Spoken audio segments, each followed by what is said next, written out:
Hey friends, good morning. Today we will discuss a new topic, factorial. Okay.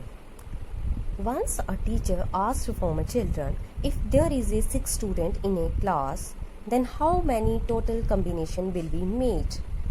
Then we all are started look for its answer.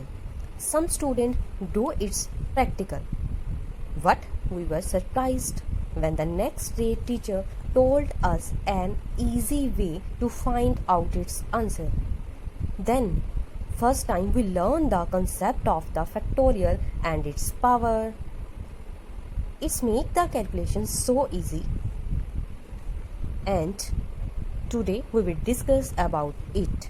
We use factorial in mostly combinations. We usually mark the factorial with explanation marks, and this is the sign of the factorial. Okay, let's start. If we have to find the factorial of 4, then what is the process? Simple. Multiply all the number before 4 up to 1 and you get the answer. 4 multiplied by 3, then multiply by 2, then multiply by 1, then your answer is 24. Next, factorial of 3. The same process. Open 3 up to 1, 3 into 2 into 1, then 3 to the 6, then factorial of 3 is equal to 6. Next, factorial of 2. Then again same process, 2 multiplied by 1, then factorial of 2 is equal to 2. Next, factorial of 1, then 1 factorial is 1. Now we have to find the factorial of the 0 by this process. We can't solve this with multiplication process, so we find out it with a trick. If we divide the factorial of 4 with 4, you get the answer 6. You get the answer 6, which is a factorial of 3. And again, when you divide the factorial of 3 with 3, then your answer is 2. That is the factorial of 2. Then next, when you divide the factorial of 2 with 2, then you get 1, which is the factorial of the 1. In same process, when we divide the factorial of 1 with 1, you get the previous number. You get 1, which is the factorial of the previous number, that is 0. Therefore, in this logic, we get the factorial of 0. This is so easy. When we divide the factorial of 4 with 4, you get 6, which is the factorial of 3.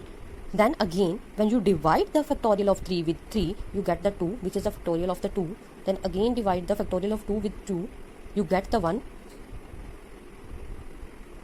And at last, when you divide factorial of 1 with 1, you get 1, which is the factorial of the previous number, that is 0. In this way, you can find out the factorial of 0 is not equal to 0, it is 1. Now, if we have to find the factorial of n, then same, open the n up to 1, n into n minus 1, then n minus 2, then so on up to 1. Here n be any number. You can put the n any integer and find out the value of the any factorial. But we could not find the value of the negative integer. We can't find the value of the factorial of negative integer. Okay, let's see how. Because every time we divide the factorial of a number with the same number, you get the factorial of the previous number. If we have to find the factorial of minus 1,